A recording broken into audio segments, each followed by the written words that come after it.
हाय मेरे बच्चों, आप लोग कैसे हैं। आप लोगों को ट्रस्ट योरसेल्फ क्लासेज में आप लोगों को बहुत बहुत स्वागत है। आज हम इंटीग्रेशन का कॉन्सेप्ट आप लोगों को देने जा रहे हैं, जो 11th में तो नहीं था, लेकिन अब 12th के सेकंड बुक जो है वो उसमें इंटीग्रेशन का फर्स्ट चैप्टर यानी कि 7.1 टू 7.11 तक ये आप लोगों को पढ़ना है। ओके, इंटीग्रेशन होता क्या है, इंटीग्रेशन के बारे में हम लोग जानने की कोशिश करेंगे। उसका आखिर फंक्शंस क्या है, उसको क्यों रिवर्स प्रोसेस बोलते हैं डिफरेंशिएशन का, उसको क्यों एंटी डेरिवेटिव्स बोलते हैं, इसके पीछे रीजन क्या होता है, आर्बिट्रेरी कांस्टेंट क्या होता है, कांस्टेंट क्या होता है, इसके बारे में हम लोग देखते हैं। ओके, देखिए बेटे, इंटीग्रेशन की हम बात करते हैं। इंटीग्रेशन जो होता है, इंटीग्रेशन देखिए, इंटीग्रेशन जो होता है ये एक रिवर्स प्रोसेस है। ये एक रिवर्स प्रोसेस ऑफ डीसी, मतलब डिफरेंशिएशन का एक रिवर्स प्रोसेस है। ओके, इसको ये भी कहते हैं कि इट इज एंटी डेरिवेटिव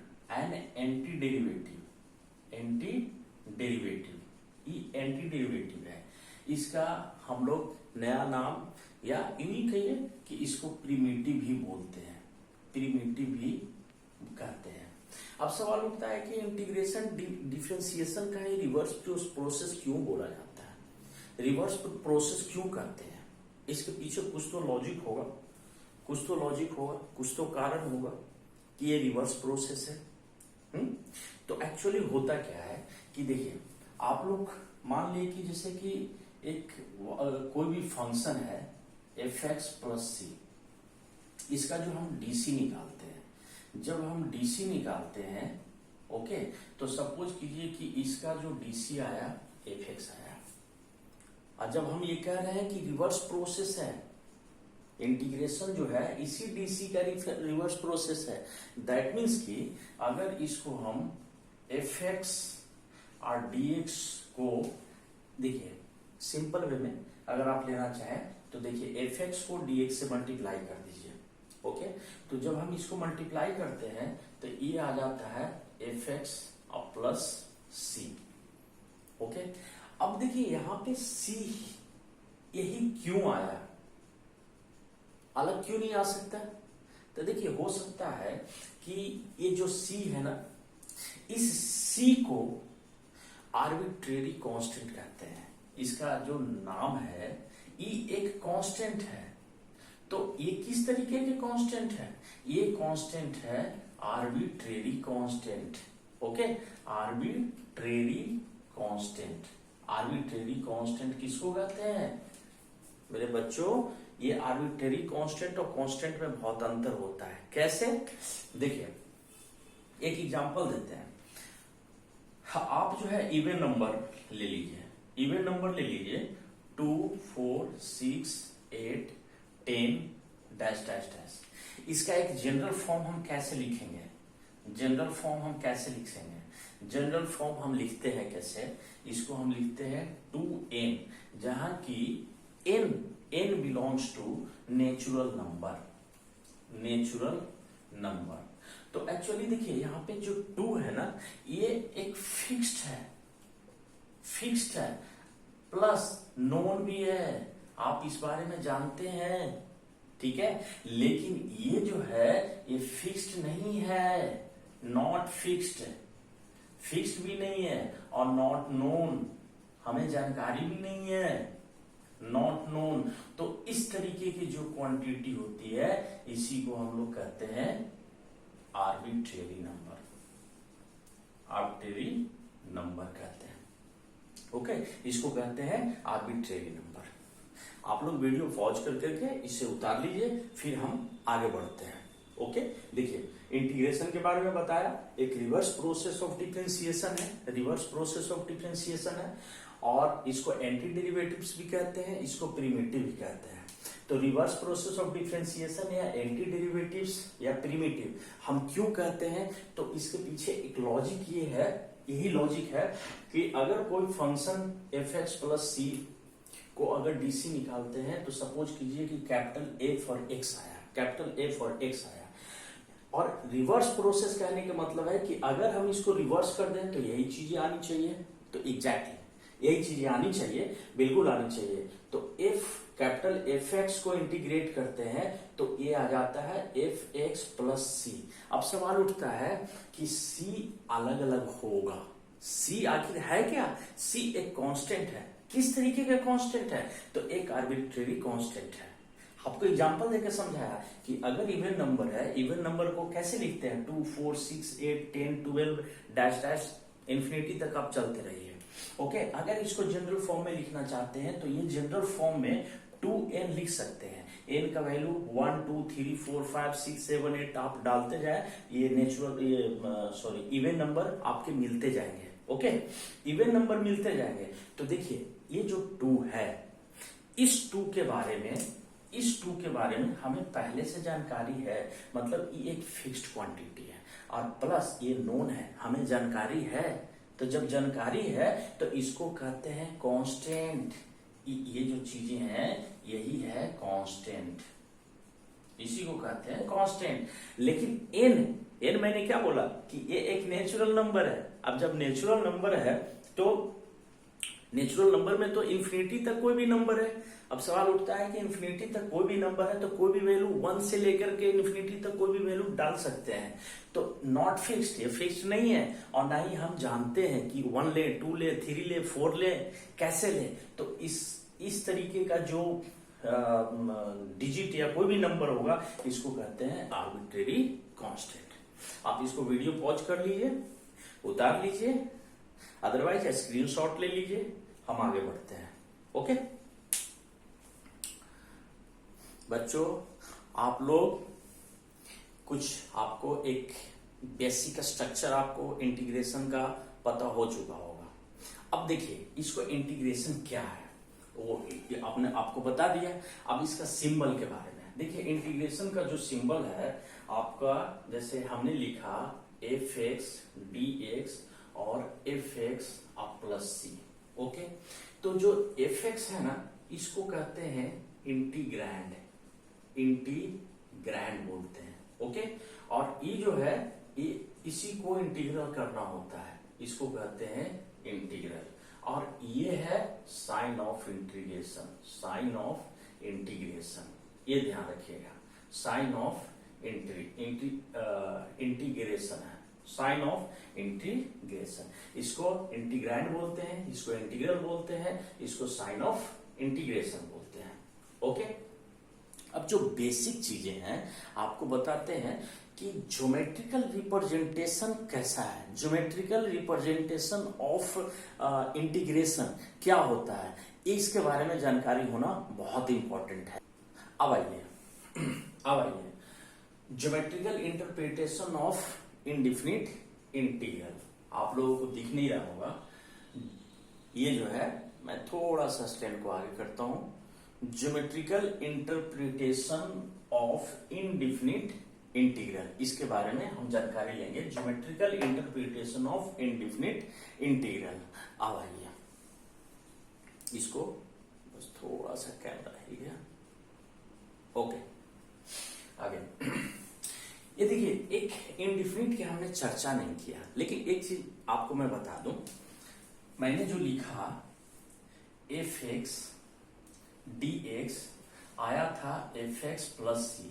मैंने ये कहा था कि जो सी है ना, ये सी, ये जो है आर्बिट्रेरी कांस्टेंट है, आर्बिट्रेरी कांस्टेंट है। इसके बारे में हमें जानकारी नहीं है, मतलब ये जो आर्बिट्रेरी कांस्टेंट है एक इंडेफिनिट वैल्यू है, इंडेफिनिट वैल्यू है। यही सी के इंडेफिनिट वैल्यू के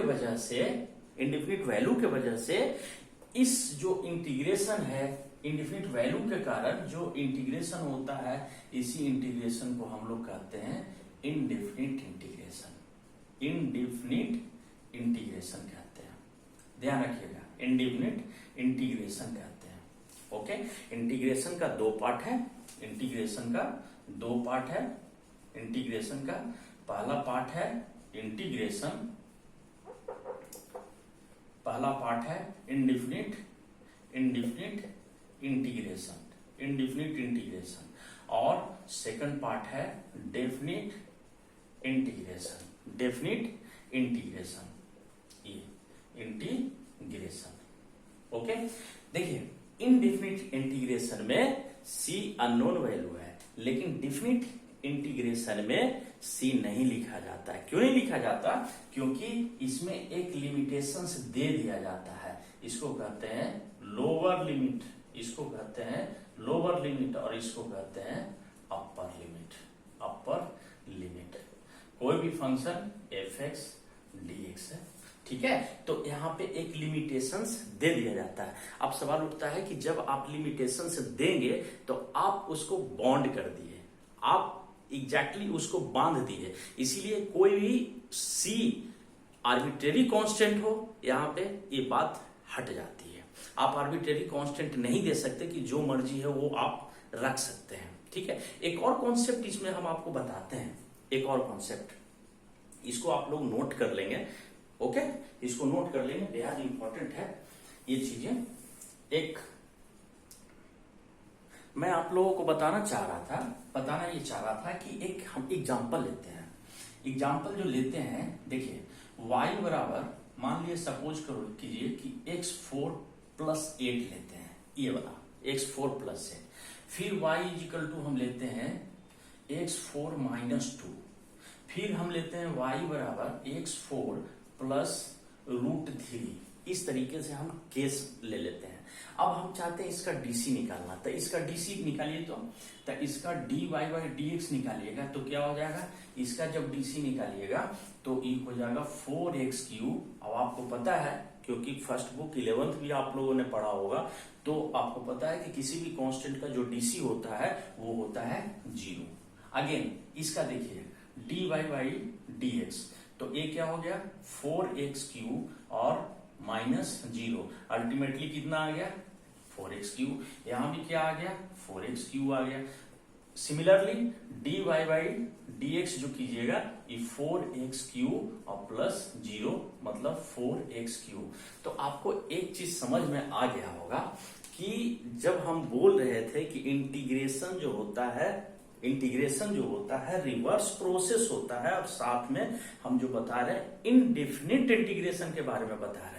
तो आप जरा सोचिए कि इस वैल्यू को, जो एक कांस्टेंट है, ठीक है, इस वैल्यू को बदलने के बाद भी इसका डीसी में कोई चेंजिंग नहीं आया।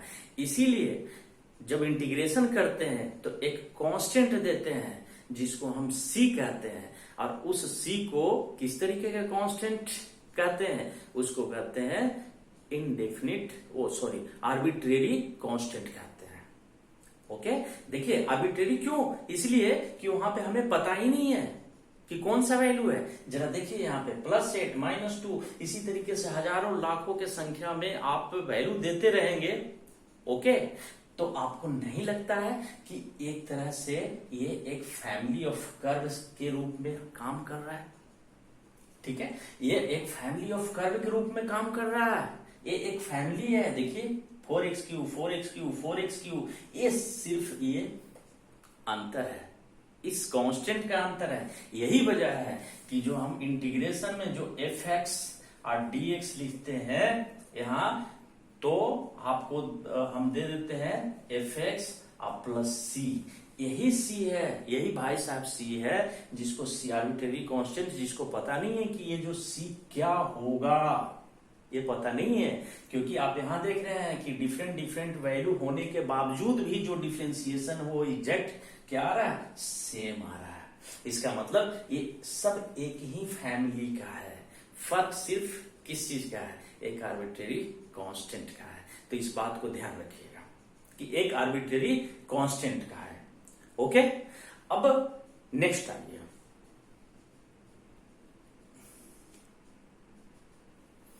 बच्चों देखिए हम लोग क्या कर रहे हैं, हम जो है ये चाहते हैं कि यहाँ पे थोड़ा सा नजदीक लाइए, मैं लिख देता हूं फिर से।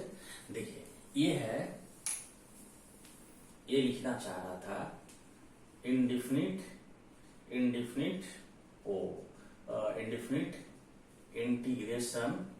इंटीग्रेशन रिप्रेजेंट्स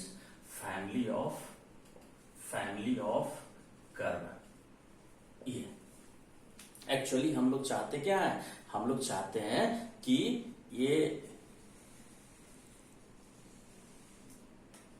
हम लोग चाहते हैं कि geometrical interpretation of indefinite integral, मतलब इंडिफिनिट जो इंटीग्रल है, इंडिफिनिट जो इंटीग्रेशन है या इंटीग्रल है, उसका ज्योमेट्रिकल इंटरप्रिटेशन है क्या, वो किस तरीके से फॉर्म कर रहा है, कैसे कर रहा है। बच्चों अब आते हैं geometrical representation of indefinite integrals, इसके बारे में आते हैं। Okay, geometrical representation of indefinite integrals, इसके पहले मैंने बताया कि जो इंटीग्रल्स होता है एक तरह से फैमिली ऑफ कर्व्स। ओके, ये कैसे होता है, आपने पढ़ा होगा कि जो डिफरेंशिएशन के बारे में हम लोग देखते हैं, डिफरेंशिएशन करते हैं, तो डिफरेंशिएशन जो होता है वो ब्रेक होता है, मतलब तोड़ना। ठीक है, इंटीग्रेशन के मतलब होता है उसको जोड़ना, उसको जोड़ने का काम करना, उसको कहते हैं इंटीग्रेशन। ओके, उसको कहते हैं इंटीग्रेशन। अच्छा, अब जब इंटीग्रेशन वो आ गया तो इंटीग्रेशन को हम कैसे रिप्रेजेंट करते हैं, उसका ज्योमेट्रिकल रिप्रेजेंटेशन कैसे होता है, वो एक कैसे फैमिली ऑफ कर्व्स है, तो इसको थोड़ा सा हम लोग देखते हैं।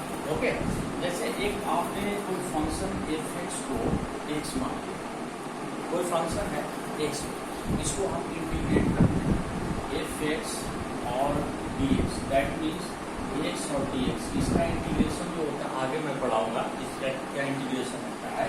तो x² 2+6, देखिए यहाँ एक आर्बिट्रेरी कांस्टेंट आ गया। आर्बिट्रेरी कांस्टेंट मतलब आपको पता है कि आर्बिट्रेरी कांस्टेंट एनीथिंग, कुछ भी हो सकता है, जो अननोन चीजें हैं, और जो कांस्टेंट होता है, कांस्टेंट कौन होता है, जिसको हम नोट है, जो जानते हैं, जो फिक्स्ड होता है।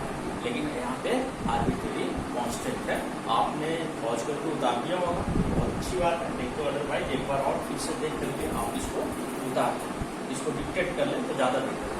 ओके, अब देखिए हम इसका ग्राफ खींचते हैं, इसका ग्राफ x² का हम लोग ग्राफ खींचते हैं।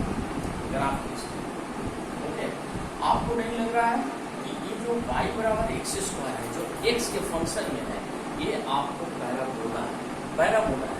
तो पैराबोला का क्या ग्राफ होता है, ये आप 11th में अच्छे तरीके से पैराबोला, हाइपरबोला, आप स्ट्रेट लाइन किस तरीके से ग्राफ होता है, जो ट्रीगो का किस तरीके से sin x cos x का ग्राफ होता है, ये सब कुछ आप पढ़ चुके हैं। ओके, तो देखिए इसका जो ग्राफ है, ये ग्राफ ऐसे होता है, इसको ध्यान से देखिएगा। देखिए ये 0 0 से पास करता है, ये पैराबोला, ये पैराबोला। ओके, ये पैराबोला का ये है y, इसको थोड़ा आगे बढ़ा, y = x² + g, इतना तो लिख सकते हैं ना। ओके, अब बेटा जी इसमें x² + g, अब इसको क्या कीजिए, 1 पे ले लीजिए, हम 1 पे लेते हैं, तो 1 पे जो आ जाएगा इस तरीके से आ जाएगा ये, और इसका जो ये होगा, इसका हो जाएगा वो ये जो हो जाएगा x² + 1। उसी तरीके से ये 1 पे लिए, उसी तरीके से -1 पे ले लीजिए, -1 पे लीजिएगा तो ये नीचे से आ जाएगा, ऐसे देखिए नीचे से आ जाएगा। आप लोग किताब NCERT देख लेंगे, ये आ गया x² - 1, अगेन x² -2 दीजिएगा तो ये कुछ इस तरीके से ऐसे आ जाएगा, ये ऐसे ये आ जाएगा, मतलब x² -2। उसी तरीके से जो आप दे रहे हैं बेटे, एक्चुअली ये है x² ये वाला 2 ऐसे दे रहे हैं, x square plus 2 0, x square ये, एक्स स्क्वायर 2, यहाँ पे मैं 2 छूट गया था। ओके, तो ग्राफ इसी तरीके का आता है, और एक एक्स बराबर 2 पे प्लस 2 पे अगर देंगे तो ये ग्राफ कुछ इस तरीके से आता है। अब देखिए एक लाइन ड्रॉ कर दिए जो कि वाई एक्सिस के parallel, that means at X बराबर ए कोई भी एक आर्बिट्रेरी पॉइंट ले लेते हैं, एक्स बराबर ए, मान लीजिए सपोज कीजिए ए यहाँ लिखेंगे, और इस लाइन पे अगर आप लीजिएगा तो ये लाइन एक्स इक्वल टू ए, मतलब ये 0 0 है। ओके, ये ए है। तो आप देखेंगे कि जो इसका इंटरसेक्शन पॉइंट है, कौन, देखिए ये पॉइंट मान लीजिए P1 है, ये P2 है, ये P3 है, और ये P4 है, और ये P5 है। ये इसमें जितने भी टेंजेंट आप ड्रॉ कीजिएगा, ये वाला टेंजेंट देखिए, हम टेंजेंट ड्रॉ करना है, टेंजेंट ये ड्रॉ कीजिए, यहाँ से इस पॉइंट से टेंजेंट ड्रॉ कीजिए, इस पॉइंट से टेंजेंट ड्रॉ कीजिए, इस पॉइंट से टेंजेंट ड्रॉ कीजिए, इस पॉइंट से टेंजेंट ड्रॉ कीजिए। देखिए सारे टेंजेंट्स पैरेलल हैं, ठीक है, सारे टेंजेंट्स पैरेलल हैं, जितने भी ऑल टेंजेंट्स क्या है, पैरेलल, ऑल टेंजेंट्स पैरेलल है। अब दूसरी बात कि यहाँ से जो स्लोप है, ये देखिए स्लोप, मान लीजिए थीटा 5, थीटा 4, और ये स्लोप थीटा 3, फिर थीटा 2, ठीक है, थीटा 1, ये वाला थीटा 1, ये सारा का सारा जो स्लोप, इस टेंजेंट का जो स्लोप है, ओके, ये सारे के सारे इक्वल्स हैं। दैट मीन्स कि जो स्लोप ऑफ ऑल टेंजेंट्स जो है इक्वल है। ये क्या शो कर रहा है, ये शो यही कर रहा है कि जो इनडिफरेंट इंटीग्रेशन है ना, इनडिफरेंट इंटीग्रेशन जो है ये शो कर रहा है, shows family of curves,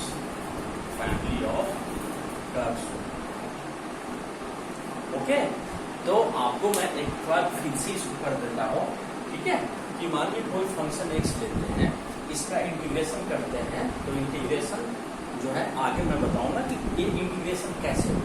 x square by और सी आपको पता है कि सी क्या है, एक आर्बिट्रेरी कांस्टेंट है, अब जरा देखिए ये जो आर्बिट्रेरी कांस्टेंट है, तो अब देखिए फैमिली तो वही है, कौन सा फैमिली है, पैराबोला फैमिली है, बट क्या है, कांस्टेंट अलग अलग है। कैसे, एक 0 पे है, ये देखिए कौन 0 पे है, ये वाला 0 पे है, एक्स स्क्वायर प्लस 2 प्लस 1 है, देखिए प्लस 1 है, ये 0 है, ये जो है ये वाला जो है एक्स स्क्वायर बाई 2 प्लस 2 पे है, और इधर कौन सा है, ये वाला जो है ये -1 से पास कर रहा है, एक्स स्क्वायर बाई 2 -1, और ये -2 से पास कर रहा है, एक्स स्क्वायर बाई 2 -2। तो देखिए ये सब अलग अलग है, बट सबका ग्राफ एक जैसा है। वो कौन सा फैमिली का ग्राफ हो गया, वो फैमिली का ग्राफ हो गया पैराबोला। ओके, इसका मतलब क्या हुआ कि जो इंटीग्रल जो होते हैं वो सोच करते हैं फैमिली ऑफ कर्व्स। ओके मेरे प्यारे बच्चों, मुझे उम्मीद है कि आप लोग इसको अच्छे तरीके से समझ चुके होंगे। अब नेक्स्ट क्लास में इससे रिलेटेड जो चीजें होंगी, जैसे आपके बहुत सारे फॉर्मूलेज हैं, और मैंने बताया कि जो आपका जो ये एक रिवर्स प्रोसेस है, इंटीग्रेशन एक रिवर्स प्रोसेस है।